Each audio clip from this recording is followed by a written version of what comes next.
The Immigrant in the Land of Lies. On Living Truthfully in a Country That Can't Stop Performing Innocence, by Elias Winter. January 19th, 2026. Read by an automated voice. Dear immigrant, you didn't come here to hate this place. You came because some mixture of story and necessity brought you. A job, a degree, a war, a passport, a parent, a dream you had no safe place to dream elsewhere. You came through airports and interviews and forms that asked whether you had ever committed genocide, espionage, prostitution, or any other morally dubious activity that wasn't already in the job description of the United States government. And for a while, you tried to believe the story. You tried to believe that underneath the noise, there was a decent country trying its best, that the slogans corresponded to something real: rule of law, equal dignity, a chance. Maybe you even felt it for a time. On a good sidewalk, in a good city, on a good day when the light hit the buildings, and your coffee and your salary in the right way. Now you feel sick. Not in the small way. This isn't the healthcare system is annoying, or people work too much. You feel something heavier, like you are standing inside a theater whose walls are painted to look like a sky, and everyone is loudly insisting this is the open air. You watch politicians scream about censorship, then write laws to ban books. You watch men howl about their own victimhood, then calmly dismantle the fragile protections that existed for people who were never allowed to be victims at all. You hear the word freedom stretched over everything from tax cuts for billionaires to deportation buses. You watch people insist, with a straight face, that the most powerful country in history is constantly on the brink of being destroyed by baristas, pronouns, and grant-funded diversity trainings. And your body, forget your politics for a moment, your body says, this is wrong. This is not normal. You feel like you live in a culture of lies. Not the ordinary lies of any country, the flattering myths, the omissions, the heroic statues that forget who paid for the pedestal in blood. You've seen those. You grew up in Iran, or France, or Canada, or somewhere else that also lied. You have lived under clerics and bureaucrats, under secular nationalism and petty nationalism, under polite hypocrisy and open coercion. You know what garden-variety state lying feels like. What you feel here is different. It is industrial. It is immersive. It feels as if the air itself has been branded, the weather focus grouped, the language optimized for engagement. It feels as if most people are not just sometimes dishonest, but permanently in costume, selling a product, pitching a self, rehearsing a script they know is false, but no longer know how to stop performing. You find yourself thinking, if you are honest, that America lies most of the time. And then, because you are not stupid, you doubt yourself. You wonder if you are becoming bitter, or paranoid, or ungrateful. You wonder if the problem is that you compare everything to an ideal that never existed. You wonder if you are the liar, if you lied to yourself about what this place would be, and now you are punishing the country for not being your fantasy. You second-guess your anger because official America is very good at diagnosing non-compliance as pathology. Sad about your adopted homeland? Maybe you just need gratitude, perspective, therapy, a better morning routine. The implicit message is always the same. The system is fine. Your feelings are the glitch. So let me start very simply. You are not crazy. You are not uniquely fragile or traumatized or unable to adjust. You are walking around inside a civilization whose founding crimes were never metabolized, whose self-image is built on innocence, and whose primary export is not democracy or freedom, but narrative. You feel wrong because your nervous system still responds to reality. America, as it presents itself to you, is a trick of mirrors. The most moral nation in history, built on stolen land, racialized slavery, and empire.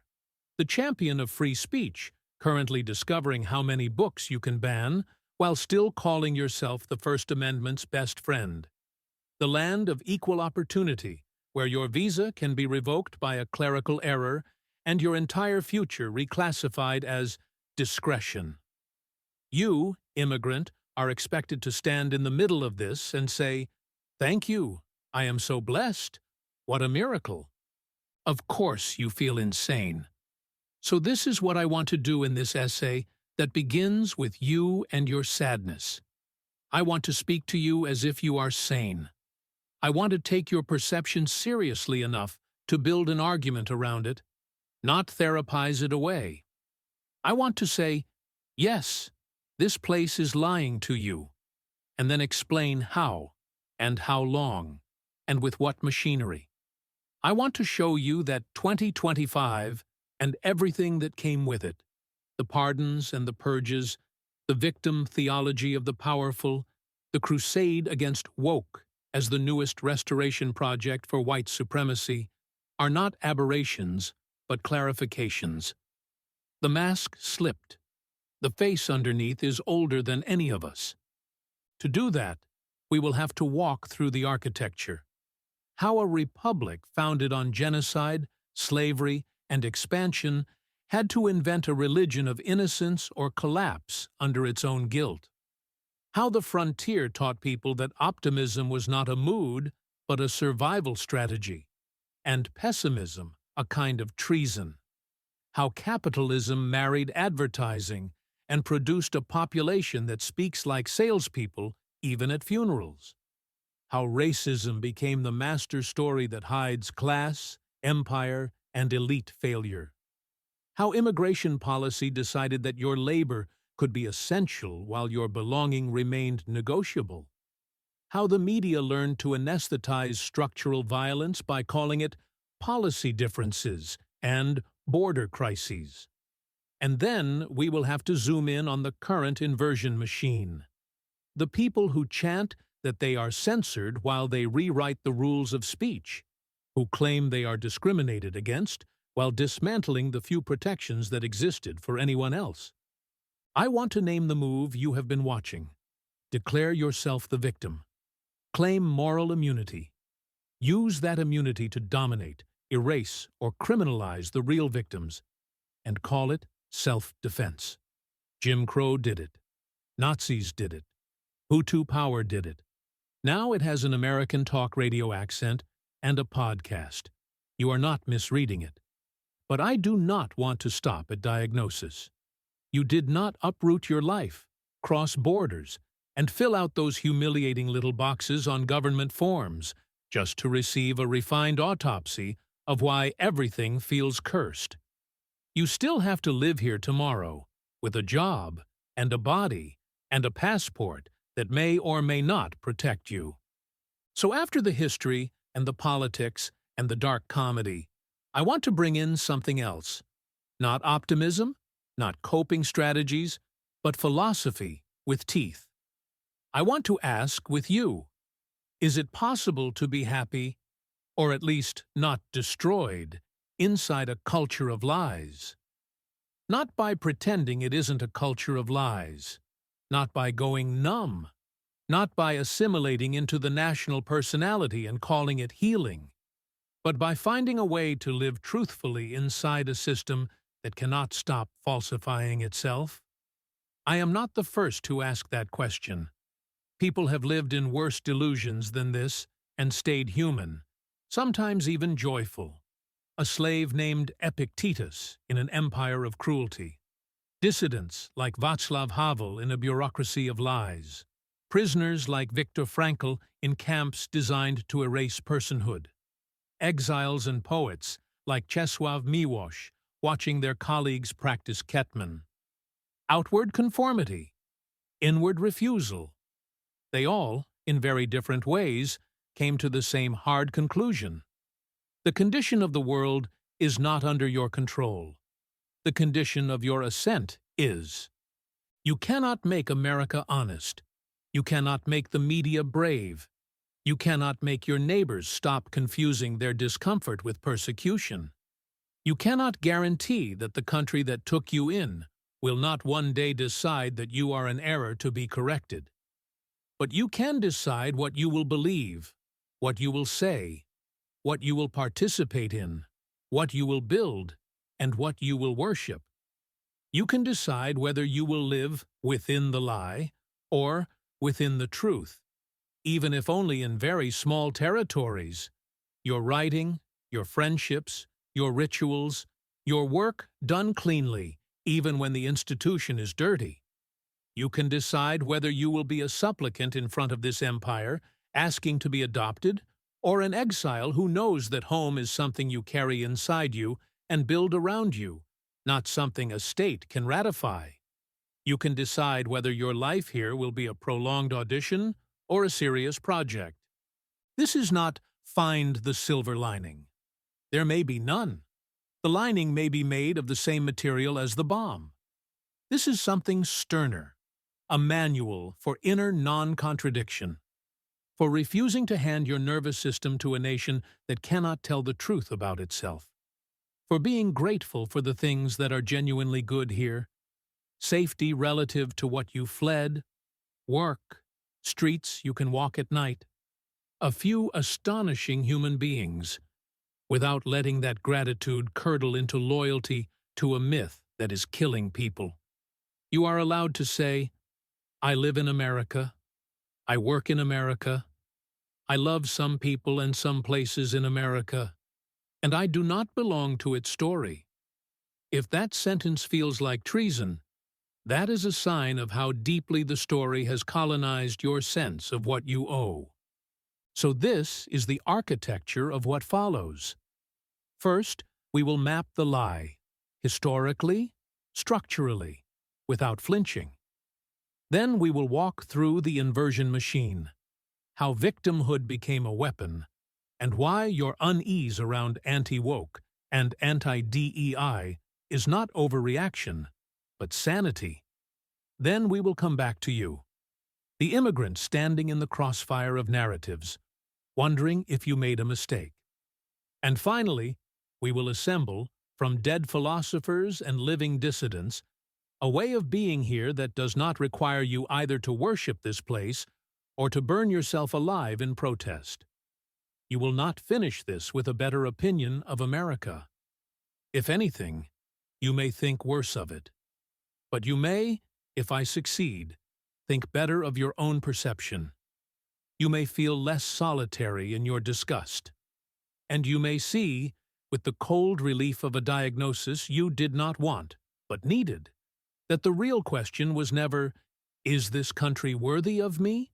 But, how do I remain worthy of myself, here? If America insists on being the land of lies, then you, immigrant, are not here to fix its soul. You are here to keep yours. Chapter 1. How to Recognize a Lie Civilization. There is a special kind of loneliness that only appears after immigration, once the honeymoon has worn off and the paperwork dust has settled. It is not the loneliness of missing a language, or a grandmother's kitchen, or the curve of a familiar street. It is the loneliness of looking around and realizing that almost everyone has agreed to pretend this is normal when every cell in your body insists it is not. You wake up, go to work, move through the day, and it feels less like living in a country and more like acting in an ad campaign that never ends. The slogans change: innovation, disruption, resilience, growth, but the basic instruction does not. Smile, sell, believe. If you've lived in other places, the contrast is brutal. You have known lies before, but you have never known a lie this total, this cheerful, this professionally produced. Start with the obvious thing that no one here finds obvious. This is an advertising planet disguised as a republic. From the moment you land, You are inside a machine that spends more per head on persuasion than most countries spend on health care. You are addressed, measured, segmented, targeted, optimized. At first it is external: billboards, pre-roll ads, sponsored content, but slowly it seeps into the voice of the people themselves. An American does not simply tell you what they do. They give you the pitch deck version: passions, impact. A tiny TED Talk about their role in the ecosystem. Grief turns into content, outrage into a thread, even sincerity into a brand. In other countries, people lie to avoid punishment. Here, people lie because they have been taught that, to be taken seriously, you must sound like a campaign. You listen to colleagues talk about excitement and opportunity in meetings that feel like hostage situations, and your body keeps asking, "Who are you selling this to? Why are you selling it to me?" Then there is the trust problem, which no one admits is a trust problem. America is a low-trust, high-competition society that refuses to describe itself that way. So it invents a cover language: networking, professionalism, boundaries, positivity. In Canada, you felt a kind of flat, mild decency. In France, an accepted register of cynicism. In Iran, a sharp distinction between outside performance and inside truth, where the kitchen and the car became sovereign territories for real speech. Here, it's like everyone is stuck halfway. They don't trust each other, but they also don't quite know they don't. So they compensate with permanent friendliness and a kind of manic professional courtesy. "So good to see you. Love what you said. Really appreciate you." The words are correct. The tone is correct. The eyes are elsewhere. Trust doesn't disappear. It just moves underground into invisible networks of class and race and school and passport, while the surface hums with overclocked politeness. You feel the gap and call it what it is: falsification. Underneath the sales voice and the politeness, you can still hear the older accent of this place: frontier optimism. On the frontier, pessimism was a risk factor. You cannot sell land, railroads, towns, or dreams by telling the truth about droughts and locusts and sudden death. You must oversell the future so hard that other people will follow you into what might be a desert. That economic necessity hardened into culture. The country trained itself to hate bad news, to treat realism as treason, to equate negative with disloyal. When your father tells you people don't like negativity, he is not just being flippant, he is voicing frontier doctrine. In that doctrine, the truth is not what happened. The truth is whatever keeps people moving west. Today, the frontier is a startup, a tech company, a city, a personal brand. But the rule is unchanged. You oversell or you disappear. The immigrant who says, "This doesn't work," or "This is built on sand," will be treated less as a witness and more as a saboteur. Add to this the soft caste system that insists on calling itself meritocracy. America has brutal inequality, rigid class stratification, and deeply racialized distributions of wealth and power. But it also has a national religion that says anyone can make it if they try. Those two facts cannot coexist without generating a constant pressure to lie. If the system were honest, the winners would have to admit that history, luck, theft, and policy did most of the work. Instead, they must perform desert. I earned this. I'm not privileged. My success is proof the system works. The losers, meanwhile, must internalize the inverse. I failed. I didn't hustle hard enough. It's my fault. In such a world, almost every biography becomes a sales brochure, and almost every failure a moral indictment. You, coming from countries where class and power were often more explicitly named, even in their ugliness, find yourself shocked by the way everyone here insists on innocence. No one is exploitative. They are entrepreneurial. No one is bought. They are blessed. All of this would be irritating but survivable if it stayed at the level of manners and careers. What makes America feel like a lie civilization to you is that the same performance logic governs the deepest moral questions. The country does not simply have advertising agencies, it has an advertised self. It is the most moral nation in history, leader of the free world, a city on a hill. The problem is not that these lines are untrue. The problem is that they are unfalsifiable. No amount of evidence, wars, coups, cages, pipelines, the slow suffocation of whole neighborhoods, seems able to puncture them. You came here, in part, because you half believed them, or wanted to. Now you discover that for many of your neighbors, these are not aspirations, but axioms.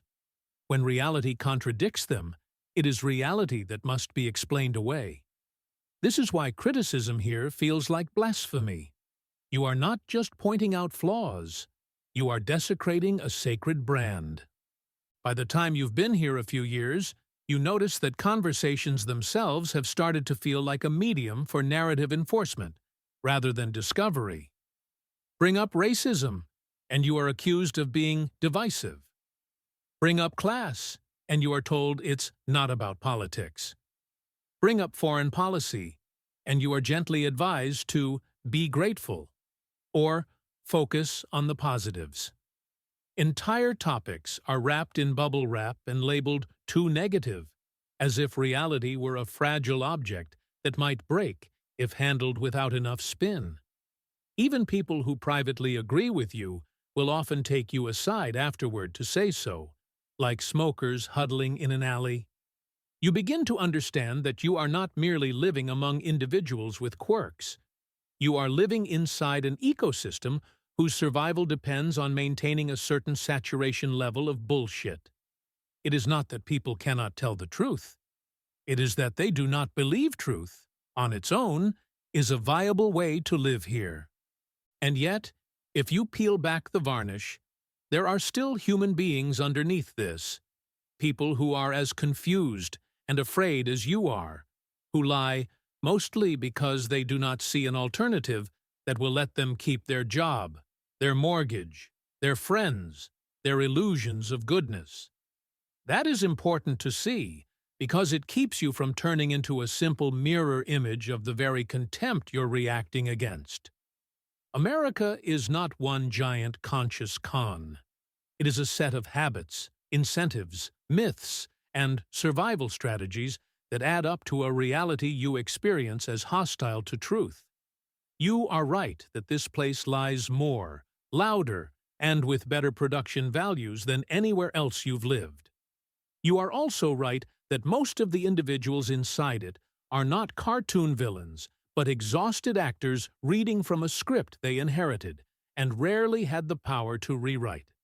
So when you say, "This feels like a culture of lies," you are not being melodramatic. You are issuing a correct diagnosis of what happens when an advertising civilization built on founding crimes and frontier myths reaches the end of its story and tries to keep going by pure performance. The reason your sadness feels so deep is that you did not just move countries. You moved into a medium. You are not only negotiating laws and visas and job markets.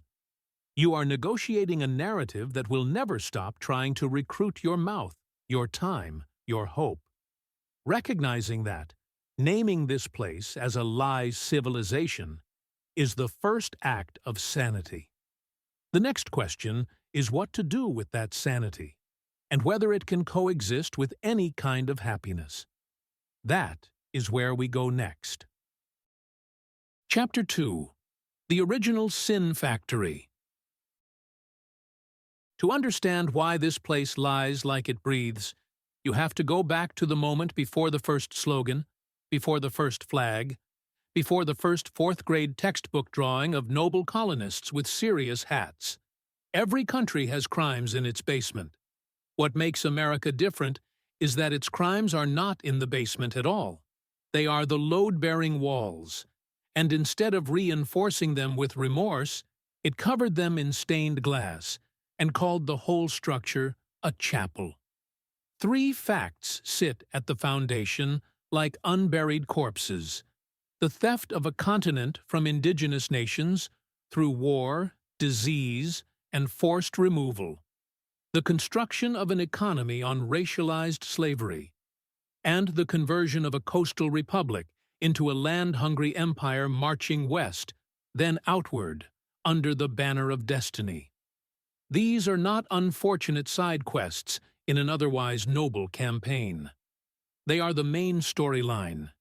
You cannot build a self-image around the most moral nation in history and also look those three facts in the eye for very long. Something has to give. America chose the facts. The first step in making permanent denial livable is theological. You cannot reconcile "we are good" with "we did that" unless you recruit God, or history, or progress as a very forgiving co-author. The early colonists arrived with a ready-made script: chosen people, promised land, Old Testament energy with better muskets. The language of city on a hill and divine favor did not float in later as patriotic poetry. It was baked into the experiment from the start. The Puritan imagination cast this place as covenant, not accident. Over time, as the explicit religion thinned into civil religion, the structure remained. God has blessed America became history has chosen us. Then, the free market proves our virtue. Wealth was no longer just an outcome. It was a sign. Power was no longer just power. It was evidence of righteousness. If you are chosen, then whatever you have must somehow be deserved. If you are not, whatever happens to you must somehow be your fault. The theology survived its own God and went to work in boardrooms, speeches, and commencement addresses. The frontier turned this moral narcissism into a physics law. On the map, the United States expanded like a stain. Treaties broken, nations uprooted, bison annihilated to starve people into submission, borders redrawn with ink that might as well have been blood. But the story draped over this was not, "We are devouring everything in our path." It was, "We are spreading freedom. We are taming wilderness. We are making the world safe for democracy, depending on the century." The wandering line of conquest acquired a halo. The land did not belong to anyone in a way that counted. It was open, empty, virgin. Words that also tell you how this culture learned to talk about women. Once you accept that your expansion is liberation, every act of aggression becomes a rescue mission, every invasion an intervention. The frontier required an optimism that bordered on psychosis. You could not admit how many people were dying, or how fragile the project was, or no one would follow you. That optimism hardened into a cultural muscle memory. Pessimism, otherwise known as noticing reality, became suspect. If your empire is held together by faith in its own goodness, doubt is not a virtue, it is sabotage. Then capitalism married this frontier religion and gave birth to something uniquely American: industrial scale lying as an economic sector. Other empires had propaganda. This one built Madison Avenue.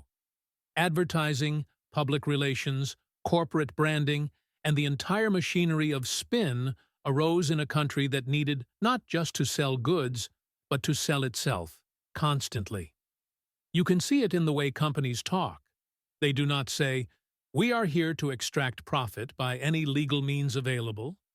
They say, "We are on a mission to make the world better through beverages," or "Our purpose is to connect people and empower communities by selling them surveillance devices with pretty icons." Governments everywhere speak in euphemism. But here the private sector joined the chorus and outsang the state. Wall Street and Hollywood and K Street and Silicon Valley all learned to harmonize on one refrain. Whatever we are doing, it is innovation, disruption, opportunity, change.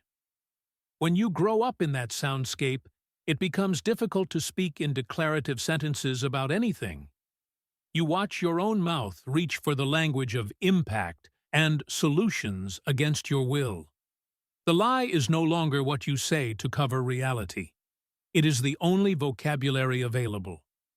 Race enters this picture not as a glitch, but as the operating system's master plug-in. From the moment Africans were turned into property on this soil, whiteness became both a material advantage and a moral alibi. You cannot hold people in chains while preaching liberty without inventing a story about their inherent inferiority. You cannot steal land from nations who already live on it without inventing a story about their savagery, their childishness, their need for civilization. Those stories do ideological work. They convert theft into stewardship, rape into uplift, terror into order. After slavery formally ends, the racial alibi does not retire. It changes costume. Under Jim Crow and beyond, black poverty becomes evidence of laziness rather than the product of policy. Indigenous suffering becomes a tragic but necessary side effect of progress. Immigrants become convenient culprits whenever wages stall or factories close. Every time the elite makes a disastrous decision, the racial machine spins up to blame those people instead of capital, law, and history. Racism here is not just contempt. It is the main narrative device for hiding class and empire. It tells a simple story, so the complex, structural one can stay off-screen. Now, layer immigration onto this. The country prints its myth on a copper statue in a harbor. Give me your tired, your poor, your huddled masses yearning to breathe free. That is the invitation. The contract you actually sign is different. It says, we need your skills, your labor, your tax payments, your demographic bump. In exchange, we will offer you a rotating menu of conditional welcomes, arbitrary rules, and an ever-present threat of revocability. The external story is nation of immigrants. The internal logic is, we decide when you stop being foreign. Even when you have the paperwork, your belonging is never fully your own. It is stamped, filed, and revisable. The brilliance of the immigration myth is that it allows a country to congratulate itself for generosity while maintaining a permanent class of people who are always a little bit temporary, a little bit suspect, a little bit grateful enough not to complain. If you, as an immigrant, feel like your life here is a probationary performance review with no end date, that is not you being dramatic. That is the system working as designed. Finally, the media. In a healthy society, the information layer is supposed to check power, expose lies, and expand the range of sayable truths. In America, the information layer is welded onto the same myth machine it's supposed to monitor. The constraints are rarely written down, but you can hear them in what never gets said. You can question the execution of wars, not the assumption that your country has a natural right to project force everywhere. You can debate tax rates, not the legitimacy of an economic system that treats human beings as expendable inputs. You can argue about border security, not about the fact that the border itself is a scar of older violence. The language is carefully anesthetized. Torture becomes enhanced interrogation. Slashing social support becomes entitlement reform. Bombing campaigns become humanitarian interventions. Cable news monetizes outrage, but it rarely points the camera at the engine room. It prefers the shouting passengers. Social media promised to democratize truth, and instead turned into a weaponized attention lottery, where the most inflammatory lie often travels fastest. You, trying to get your bearings in all this, Watch as reality becomes one take among many. When you step back and look at this as a whole, you see why 2025 did not arrive out of nowhere. The Trump years, especially the second act, are often described by liberal historians and commentators as a deviation from American norms, a betrayal of the Republic, an almost unthinkable break with tradition. There is some truth in that. The brazenness, the speed, the contempt for procedure had a new intensity. But if you zoom out beyond one electoral cycle, the continuity is clearer than the rupture. A country that has always needed to see itself as innocent will eventually produce a movement that simply discards even the pretense of self-critique, that turns victimhood into a governing ideology for the already powerful, that calls any effort at redress tyranny and any check on dominance persecution. A media ecosystem that has trained people to consume politics as tribal entertainment will inevitably elevate figures who treat reality as improv. An immigration regime built on conditional belonging will eventually be tempted to test how explicitly it can revoke that belonging. What you witnessed in 2025 was not America going off script. It was America reading its script out loud, without the usual makeup and lighting. This is the original sin factory. Founding crimes wrapped in divine self-regard. Frontier violence baptized as freedom. Capitalism refined into salesmanship. Racism repurposed as an alibi for every downturn. Immigration used as both moral theater and economic tool.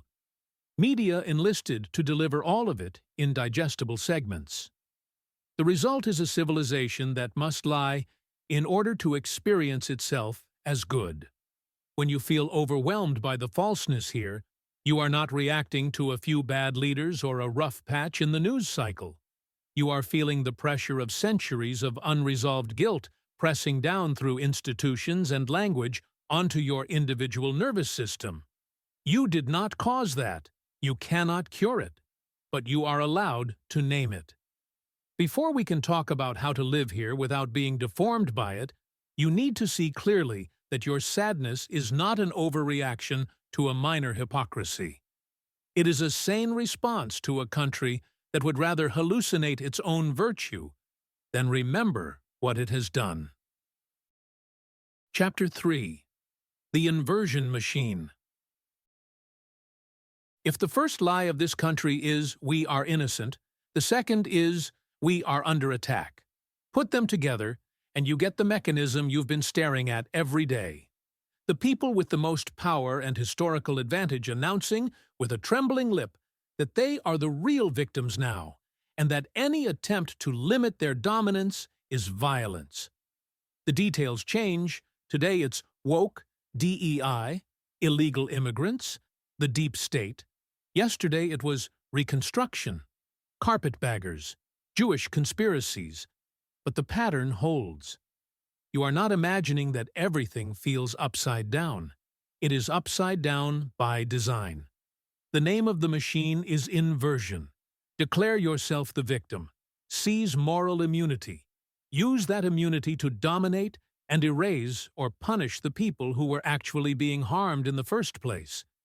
You saw it most clearly with the rhetoric around censorship and free speech. A political movement shrieked for years that universities, tech companies, and liberal elites were silencing them. They built talk shows and entire media networks on the premise that they were being shut up, that their dangerous truths were too hot for the establishment to handle. In reality, they had the most watched cable news channel, the loudest radio hosts, the highest profile pundits. The problem was not that they were not heard. The problem was that they were not obeyed. Censorship in this script meant any consequence, criticism, or loss of monopoly. So when they finally seized more levers of state power, what did they do? They went after teachers, librarians, journalists, and critics in the name of protecting free speech. They banned books and courses while insisting they were rescuing the First Amendment.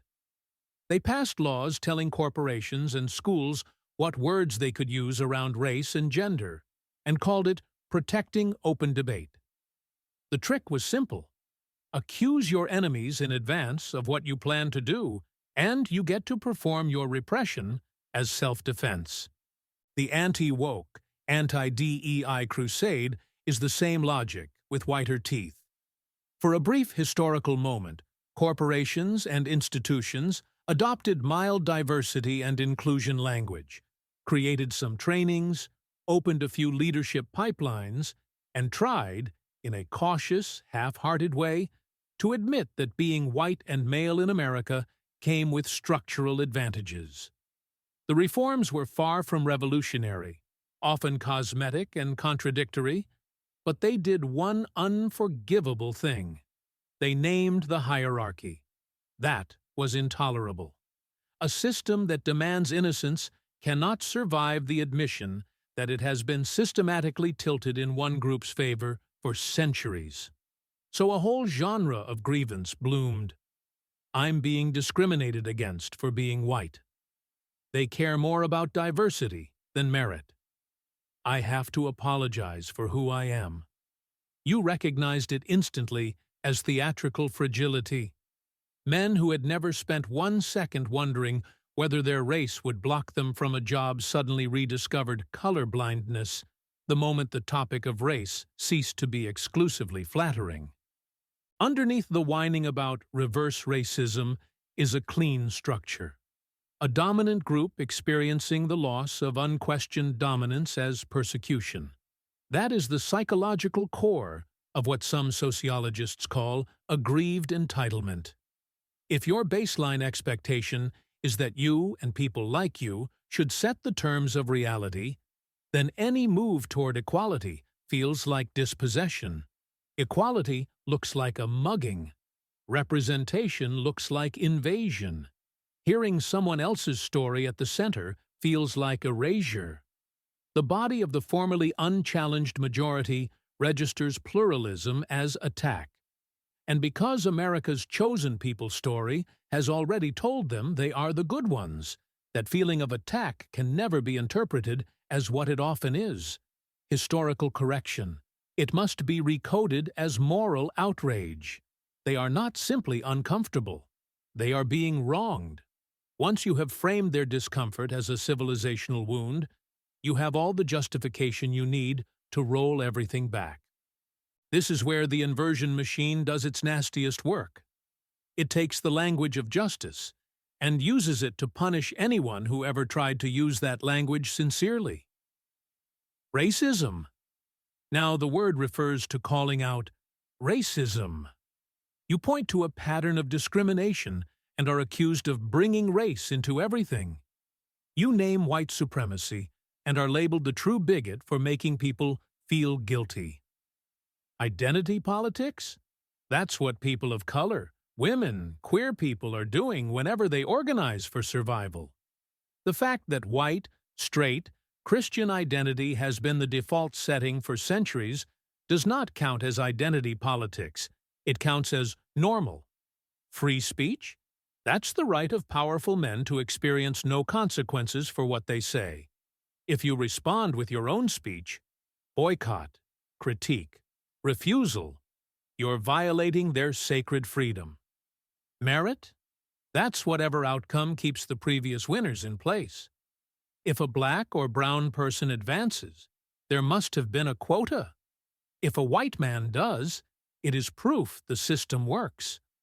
The mechanics are so consistent you could almost mistake them for a law of nature, but they have a history.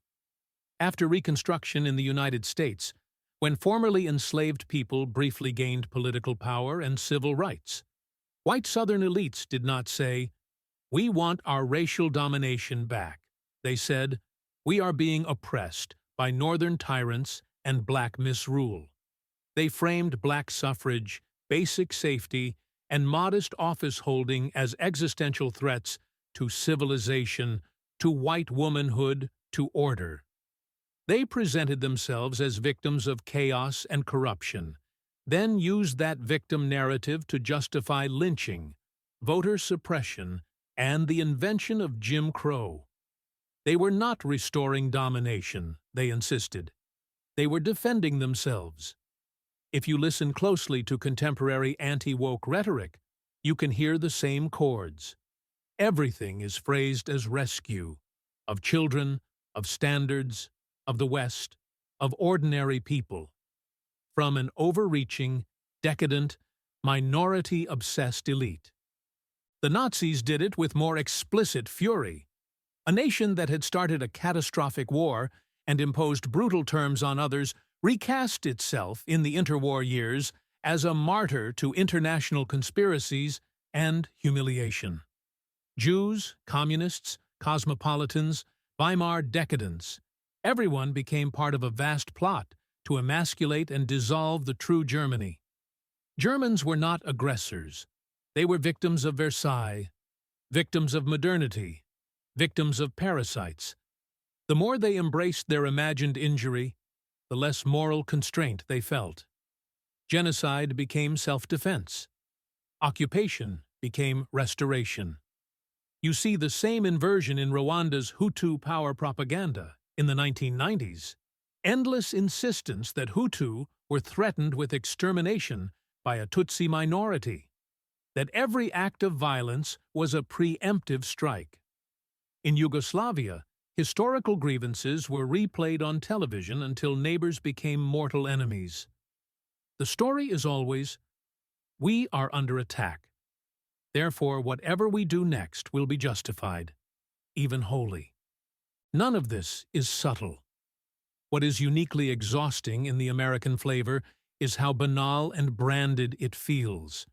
Grand narratives of victimhood are laundered through talk radio segments, cable hits, social media memes, school board rants.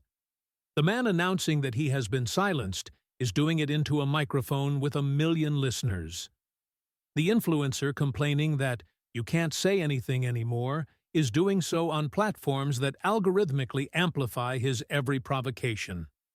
Anti-DEI crusaders publish books and op-eds and testify before Congress, describing themselves as marginalized truth-tellers while sitting on tenured chairs or think tank salaries. It's Darvo as national sport. Deny the harm. Attack the people naming it. Reverse victim and offender so completely that up feels like down. If you grew up in systems where power at least had the dignity to speak plainly about its prejudices, watching this level of theatrical self-pity is almost worse than watching open cruelty. Here is the part that matters for your sanity. This inversion isn't just hypocrisy or stupidity. It's a technology.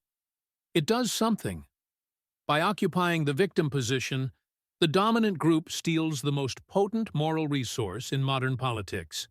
In a world that finally, after centuries, began to treat the victim as someone whose suffering commands attention and redress, it was only a matter of time before those who previously claimed the role of hero or patriarch tried on the victim costume. Once they have it, they can wield it against anyone who actually needed protection.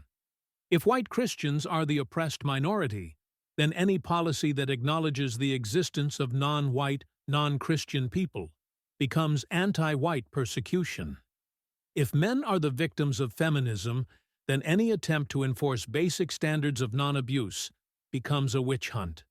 If the majority is under siege, then democracy itself, one person, one vote, becomes a weapon in the hands of them. You asked whether any philosopher really treated this specific inversion, the self-victimization that exists not as a cry for help, but as a strategy for dominance. The psychologists got there first. In the study of abuse, the pattern has a name: Darvo. The abuser denies the harm, attacks the accuser, and reverses victim and offender so the person who was hurt now feels guilty, ashamed, even accused. Scale that pattern up and you get entire movements built on Darvo. The patriarchy as the real victim of #MeToo, white people as the real victims of efforts to talk honestly about race, the religious majority as the real victims of secular policies that simply do not enforce their theology. It's not that they read the theory, it's that they discovered instinctively that if you control who counts as the one being hurt, you control the moral battlefield. Law and policy then follow like loyal dogs. When you live inside a culture that rewards this behavior, the temptation is to treat everyone participating in it as either idiot or monster. That's too simple, and it will corrode you. Some are opportunists who know exactly what they are doing. Many, though, are simply people whose sense of self is so entangled with the national myth that any challenge to structural privilege feels like an attack on their very being. They are not faking the feeling of injury. They are misreading reality through a story that was given to them before they were old enough to choose. Their pain is real. Their conclusions are lethal. You need to hold both truths at once if you are going to navigate this without collapsing into either naive empathy or blind hatred.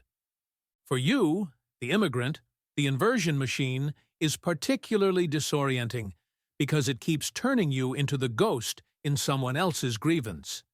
You are simultaneously told that this is a land of immigrants and that you are part of an invasion, that the country is colorblind, and that your presence is evidence of unfair preferences, that you must be grateful, and that your gratitude will be interpreted as consent to whatever happens next.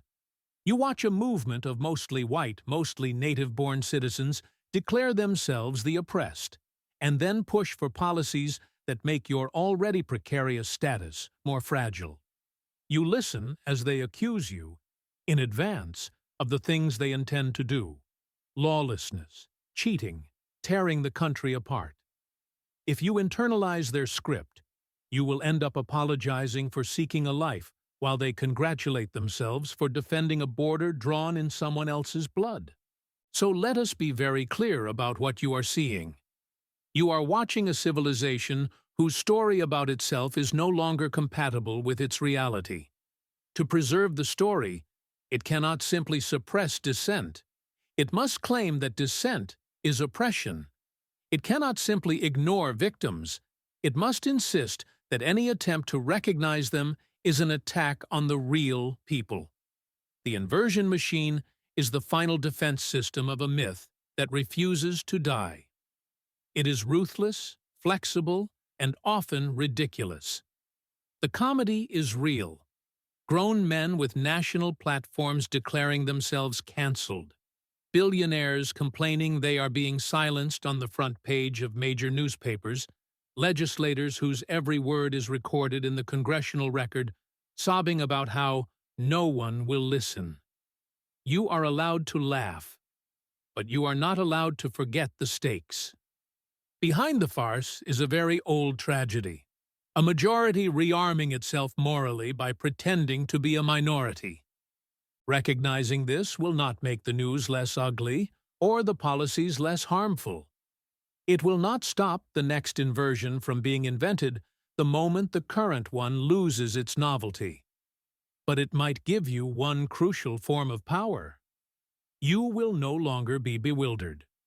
You will know that when someone with every advantage begins a sentence with, "as a victim," what is probably coming next is a demand for impunity. You will hear the word fairness and automatically ask for whom and compared to what. You will watch new laws wrapped in the language of protection and immediately look for the people they are designed to expose. In a land of lies, clarity is not everything, but it is the beginning of not being eaten alive. Chapter 4. Exile in the Theater. There is a particular humiliation reserved for immigrants, the moment you realize you are expected not only to survive inside a structure, but to be grateful for it while it quietly treats you as disposable. It is one thing to live under a dictatorship that calls itself a dictatorship. You at least know what contract you've signed. It is another thing to move to a country that brands itself as refuge and fairness, to endure the X-rays and interviews and interrogatory forms, to rearrange your life around its paperwork, and then discover that the actual arrangement is closer to "we will use you" while keeping you permanently auditioning. That is the seed of the sadness you keep trying to rationalize away. You are not just tired of American politics. You are tired of living inside someone else's costume drama, pressed into the role of the lucky extra. The disorientation hits harder because you have lived other places and can feel the differences in your bones. In Iran, the lie was suffocating in its own way, but there were clear boundaries between inside and outside, between what you said in the street and what you said in the kitchen. Theocratic power did not pretend to be anything else. You could despise it, you could fear it, you could cooperate or resist, but you did not have to watch it smile and call itself the most tolerant regime on earth. In France, hypocrisy wore a more philosophical mask. The Republic spoke of universalism while practicing its own forms of exclusion, but there was a recognized register for critique. You could call the state racist or colonial in a cafe, and someone might argue with you, but no one would look at you as if you had belched during the national anthem. Canada, for all its anesthetizing politeness, did not require quite this level of permanent self-marketing. The falseness there felt like soft padding, not a stage set. America combines the worst of all three: the moral certainty of the cleric, the universalist rhetoric of the Republican, and the relentless promotional energy of the startup. It lies with the intensity of someone who has bet their entire identity on being good. You keep trying to explain this to people, and you hear yourself sounding unhinged. It's not that it's worse, it's that it's faker. No, not just fake, more like immersive fake. Like if advertising and frontier mythology and racial panic had a baby. Their eyes glaze over. Some nod politely. Some remind you of opportunities and freedoms, as if you have forgotten how your passport works. Some accuse you of ingratitude. A few understand and go quiet in the way of people who have also seen the wires behind the scenery. The rest do what human beings always do when faced with a criticism that threatens their core story. They shrink the scope. They want this to be about a particular politician, a news channel, a party, a policy cycle. You are not talking about a cycle. You are talking about oxygen. You are trying to describe what it feels like to breathe in a place where the air has been scented with self-congratulation and denial for centuries. It helps, for your own sanity, to split this place into layers instead of treating America as a single entity. The first layer is the myth, the story the country tells about itself, the one printed on monuments and recited at graduations and baked into every movie that ends with a swelling orchestral track. This layer is almost entirely fiction, and that is its job. It is not designed to be true, it is designed to be adhesive. The second layer is the regime, the actual machinery of power that governs your life. Immigration offices, courts, police, agencies, corporations, HR departments, lenders, landlords. This layer has very little interest in your feelings and a great deal of interest in your compliance. The third layer is the people, the individuals who live here, with their ordinary kindnesses and cruelties, their fears, their decency, their ignorance. Your mistake, and the one the country encourages, is to conflate the myth with the people, and then judge both together. When you say, America is lying, you are indicting the myth and the regime. When your neighbor hears you, they think you are saying, you are a bad person, and reach for the nearest moral shield. Once you see these layers, you can begin to renegotiate your contract. You owe the myth nothing. It did not bring you here. It merely decorated the brochure. You owe the regime only what survival requires. taxes, signatures, a minimum level of performance so you are not deported or fired or bankrupted for the sake of someone else's principle.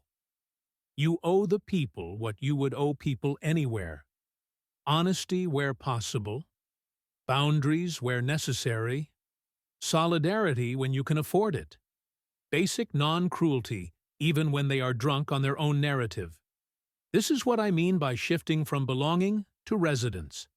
Belonging, the way the myth defines it, is spiritual. To belong is to fuse your sense of self with the national story, to take its victories and crimes personally, to feel destabilized when its holiness is questioned. Residence is practical. You live here. You use the infrastructure. You are subject to the laws. You adapt your behavior within reason. You do not mistake any of that for adoption. Immigrants are conditioned to pursue belonging as if it were a visa category. You work harder. You speak softer. You shave off the edges of your accent. You laugh at jokes that wound you. You nod through opinions you know are delusional. You translate your pain into something digestible. You try, in other words, to become lovable to a story that has already decided what lovable looks like. When that fails, and it will, because the story was never written with you in mind, you blame yourself. Not charismatic enough, not productive enough, not adaptable enough. The harder and more honestly you look at the country, the less it loves you. The less it loves you, the more tempted you are to conclude that the seeing is the problem. This is how you end up at the edge of madness in a place that keeps telling you how lucky you are. The way out is obscene in its simplicity. Stop asking to be loved by the story. You are not a character in America's redemptive arc. You are a person who lives under its jurisdiction. Think of yourself not as an applicant to a family, but as an exile with a portable civilization. Your inner nation is made of the things that existed before and outside this country's imagination. Your language, your childhood streets, your griefs, your jokes, your dead, your sense of right and wrong, the music you heard through a wall once and never forgot, the rituals that anchor you even if you no longer believe in their literal metaphysics. Some of that you inherited. Some of it you built yourself in the ruins of other loyalties. That is home. It cannot be issued by USCIS, and it cannot be revoked at a port of entry. Around that inner nation, you can build a small outer one. A few friendships where the lie is turned off, a room or a call or a thread where the speech is real, a practice, writing, prayer, art, lifting heavy things, walking a familiar route, where you are not auditioning for anyone. America becomes, in this framing, a host environment, sometimes generous, sometimes toxic, always noisy. You do not merge with it, you occupy it. None of this means turning into a bitter, floating ghost. You are allowed to love things here. In fact, you must, or you will shrivel. But the love must be bounded. You can love the particular, a street at dusk, the way strangers sometimes talk to you in line, the clarity of certain laws compared to the chaos you left, a local diner where the staff knows your name, the absurd abundance of libraries, the one co-worker who quietly tells the truth, without loving the abstraction of America as if it were a person whose feelings you must protect. You can be grateful for the relative safety you enjoy without converting that gratitude into silence about the harm this country does to others, including people who share your passport. You can decide that you will never say "we" when the state bombs someone, never say "we" when a politician claims to speak for real Americans, never say "we" when a policy cages children. Your "we" is reserved for smaller, truer circles. If you need a slightly cruel metaphor to make this easier, think of your relationship with the American state as a dysfunctional romance you are no longer romantically invested in. At first, There was love bombing. You're exactly the kind of person we want. We're a nation of immigrants. Follow your dreams. Then came the controlling behavior. Surveillance, endless questions, background checks, the threat of deportation as a form of emotional blackmail. Now, you are in the long, grinding middle phase where the partner insists you should be grateful for the roof over your head while reminding you that they can throw you out at any time. You can stay in the house. You can use the electricity. You can sleep in the bed. But you do not have to keep composing poems to their kindness. You can be polite, careful, even affectionate at times, while quietly saving money and strengthening friendships and building an exit plan in case the day comes when they change the locks.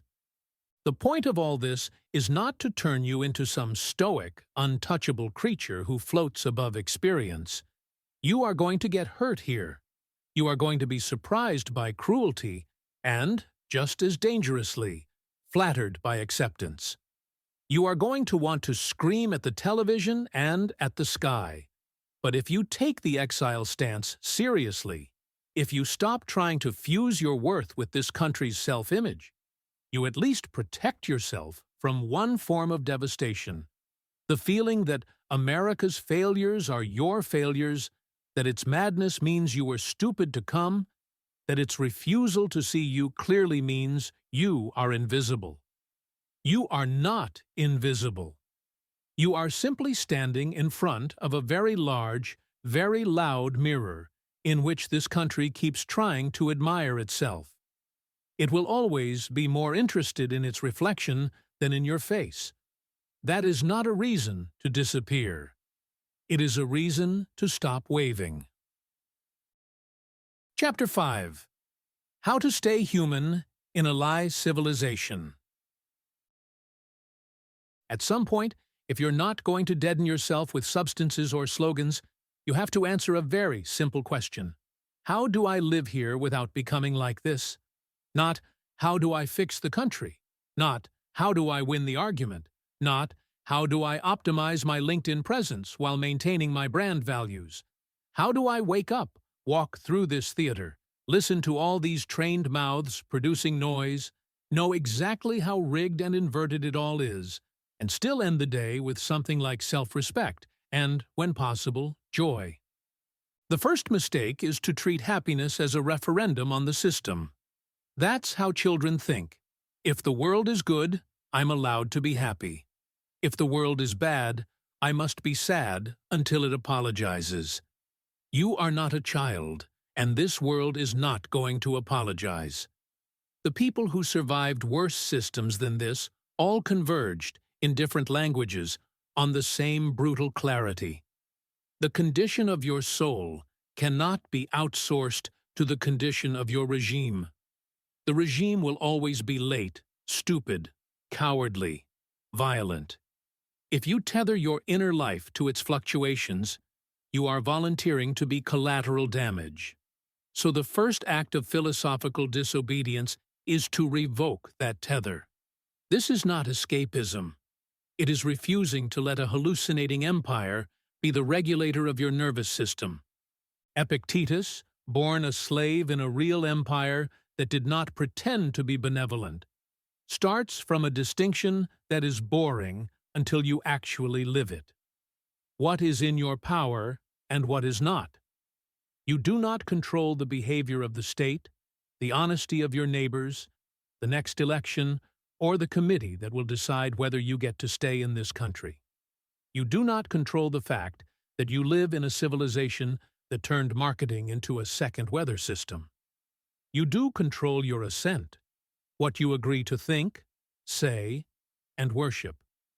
The modern world has cleverly disguised this by inventing 1,000 external levers you can pull and click and post and share to feel as if you are controlling things. Epictetus is not impressed. He tells you, in effect, you will never be free until you stop staking your peace on results you do not command. Freedom begins when you stop treating the headlines as your vital signs.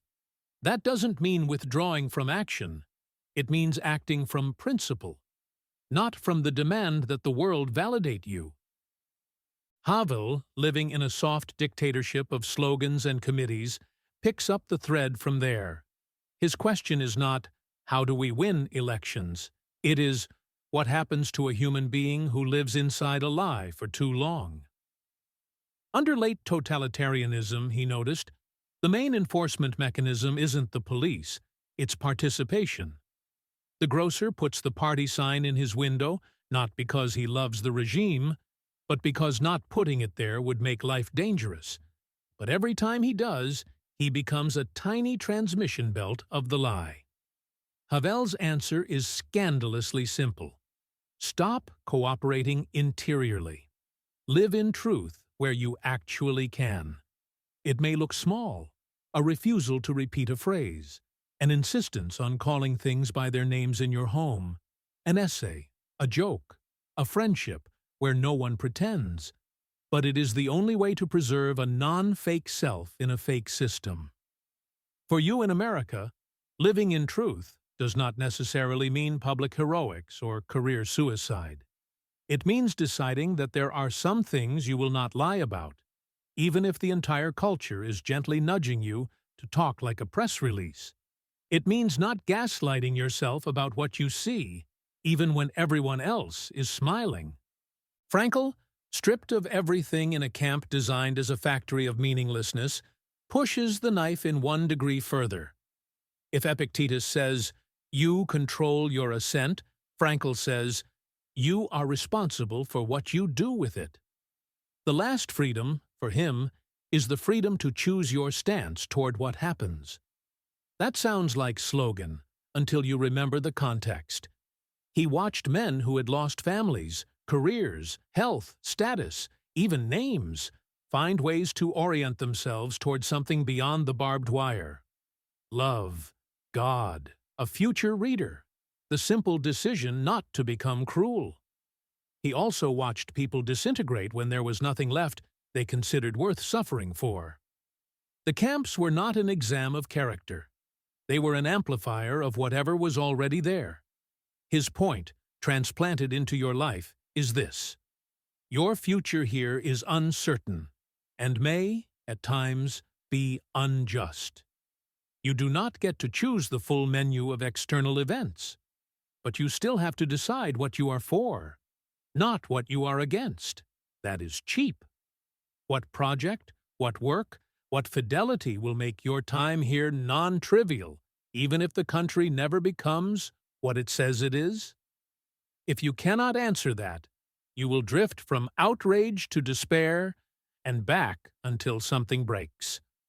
Camus, who had the good manners not to lie about the universe, gives you a different kind of permission.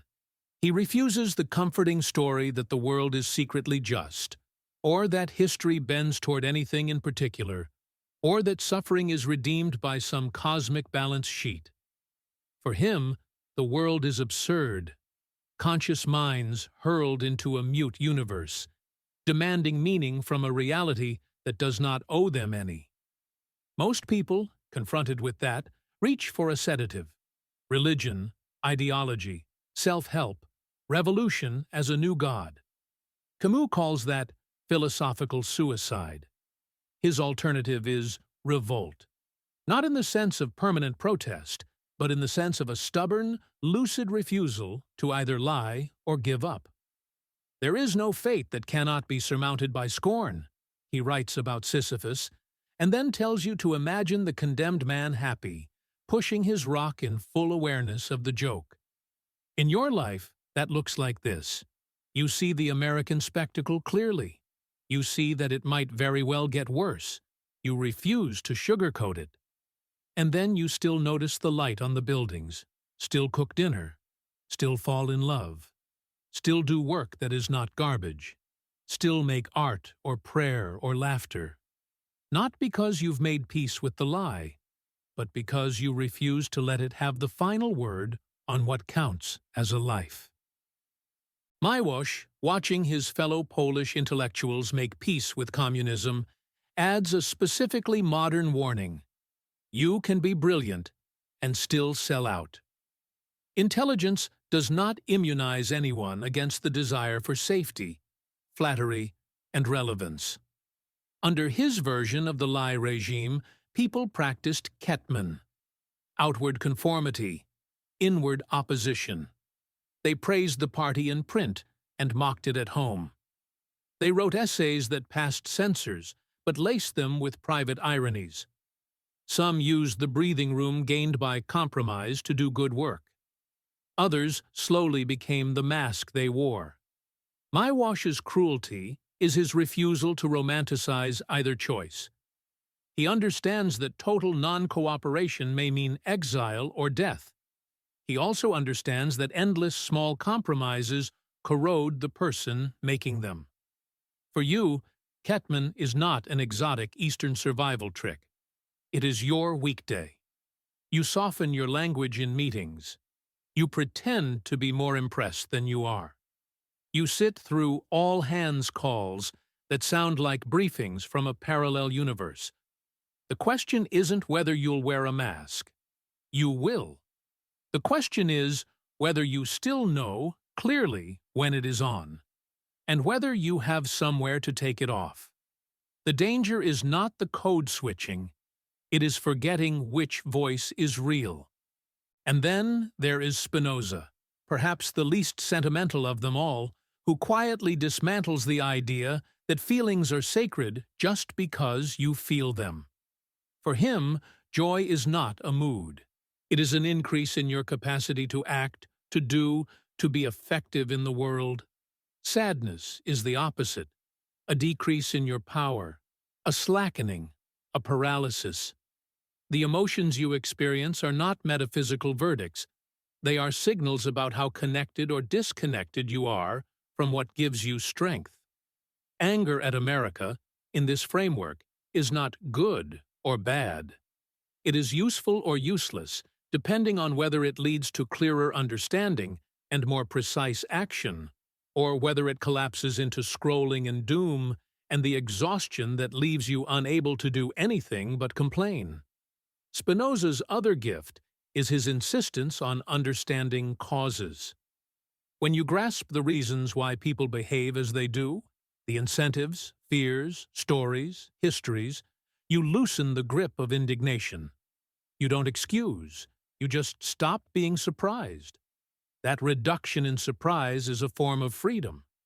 You are no longer the stunned animal in the headlights every time this country does what, in retrospect, it was always going to do. Take these threads together, and you start to see what a sane life in a lie civilization might look like. You stop expecting public reality to be sane as a precondition for your own sanity. You refuse to collaborate with the lie in the places you actually control, your art, your friendships, your rituals, even if you must read certain lines in public to keep your visa or your job. You treat your anger as a resource to be spent carefully, not as a permanent residence. You cultivate meaning that does not depend on the approval or even the survival of this particular empire. You allow yourself the small, ordinary joys that are always treasonous to systems built on fear. You learn to wear the necessary masks without letting them fuse to your skin. You train yourself to understand more and be shocked less. None of this will feel as immediately satisfying as fantasizing about escape or collapse. Rage is easier than craft. Despair is easier than discipline. Assimilation is easier than exile. But you have already tried the easy paths. You know where they lead in your body.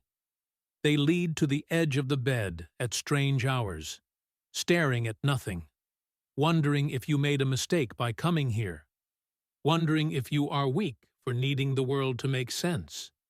You don't need the world to make sense. You need your life to be internally non-absurd. That is a lower, harder bar, and it is within reach. There is a quiet kind of happiness available to you that has nothing to do with liking this country. It has to do with the feeling, at the end of a day, that you did not betray yourself. That in the meetings and the lines and the noise, you did not completely forget what you know. That you did some work that was not a lie.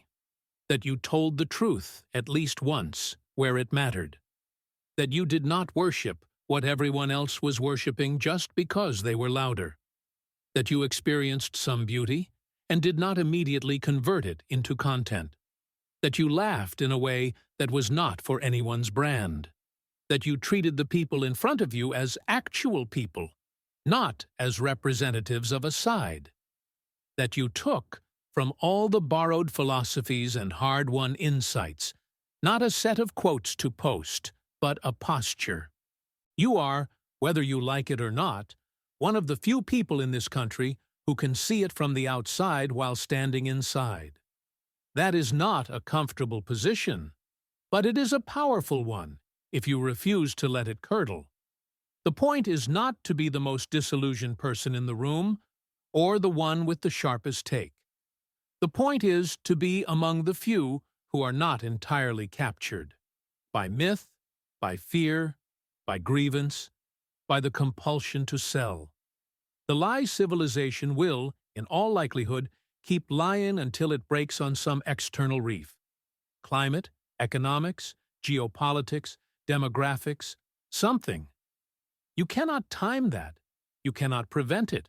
You cannot hasten it without probably destroying yourself in the process. You can decide, every day, whether you will let it hollow you out. If there is a final discipline here, it is this. Do not give the empire your assent, your imagination, or your nervous system. It already has your taxes and your biometrics and your browsing history. It does not also get your worship. You came here, for reasons that were not entirely rational, to build a life. You have seen clearly that the stage is warped and the script dishonest. Good. Clarity hurts. Keep it. And then, under and around, and sometimes in defiance of all that, build anyway. Something small, human, and unbranded that will outlast, in significance, if not in size, this country's fever dream of itself. Epilogue. A small prayer for the unbought. If you've made it this far, you have done something that most institutions in this country are structurally designed to prevent. You have stayed with your own perception. You have walked, in your mind, back through the founding crimes, the prosperity gospel, the frontier optimism, the advertising fog, the racial alibis, the immigration theater, the inversion machine that turns victimhood into a weapon, the soft audition of exile. You have listened to a small council of dead people who lived through worse and refused to give their assent away for a ration card or a nicer uniform. You have let yourself name this place as it is, a land of lies with real people in it, some of whom you love. That does not solve anything. But it does something more important than solving. It keeps you awake. Nothing in these pages will prevent America from being America tomorrow. The country will continue to perform innocence at industrial scale. The powerful will continue to declare themselves the injured party. Institutions will continue to wrap old hierarchies in new language. Commentators will insist that this latest disaster is an aberration, that the real America is better, as if the real America had ever existed anywhere but in brochures, textbooks, and a handful of exceptional moments. The machine will go on doing what it was built to do until it can't: extract, distract, deny. You will live, as you already do, under its weather. The question, from now on, is not, will it change? The question is, what will it fail to change in you? If there is a thread running through Epictetus and Havel, and Frankl and Camus, and Miłosz and Spinoza, it is not optimism. None of them promise that the world will come around. They promise precisely the opposite, that the world is going to keep being the world, and that your basic dignity depends on no longer being surprised. They offer you a different kind of hope, less sentimental and more frightening. The hope that you can become the sort of person who does not require your surroundings to be sane in order to stay human. A person who can see the lie and refuse to be entirely written by it. A person whose yes and no still mean something in a century that treats language as camouflage. You are not responsible for saving this country's soul. That is not false modesty. It is arithmetic. You did not design this mythology. You did not authorize these wars. You did not draft these laws. You did not choose the shape of this economy. You arrived in the middle of a long-running performance and were handed a mop, a script, and a small role labeled Grateful Immigrant. You are allowed to put the script down. You are allowed to decline the part. Your real responsibility is both smaller and larger. To keep one human life, your own, from being completely colonized by the story of a nation that has never learned to tell the truth about itself. That's it. One nervous system not entirely captured. One mouth that does not, in the end, only repeat what it was fed. One circle of people around you who, when the topic comes up, know that at least in this room, in this car, on this call, the bullshit will be temporarily suspended. There will be days when even that feels like too much. Days when the news cycle and the office and the paperwork and the casual cruelty add up to a simple, exhausted question: why am I here? On those days, do not reach for grand answers. Reach for the smallest ones. Because this friend is here. Because my work, even compromised, feeds something that is not a lie. Because there is someone back home who needs the remittances. Because I can walk down this street without being shot or arrested. Because there is a library, a park, a cheap diner where I can sit and be nobody. Because I am building something. An essay, a prayer, a body, a love that would not exist if I left. Because I am, whether I like it or not, a witness. That is not a destiny. It is enough. If America insists on calling itself the land of the free while running on denial, then real freedom here will not look like a flag or a speech. It will look like a quiet refusal. To lie when you don't have to perform when you're not being paid, to worship whatever the algorithm says is important this week.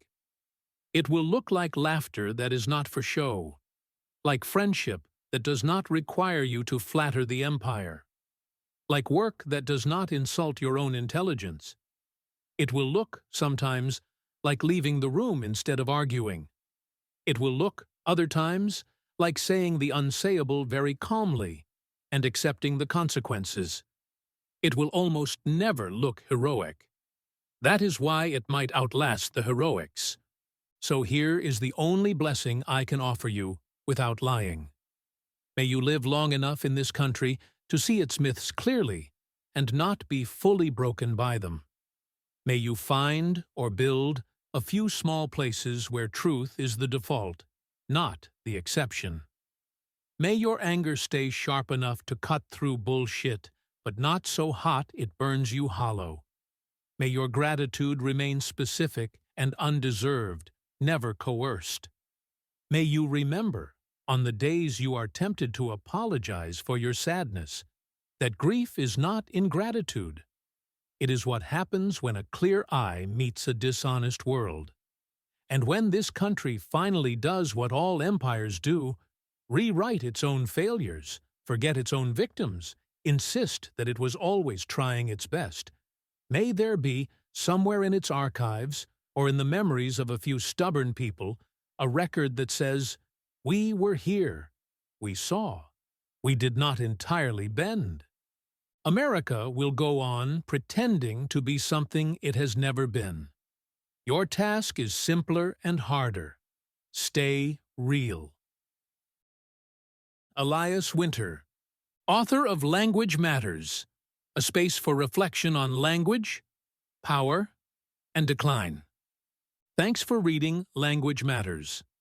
Subscribe for free to receive new posts and support my work.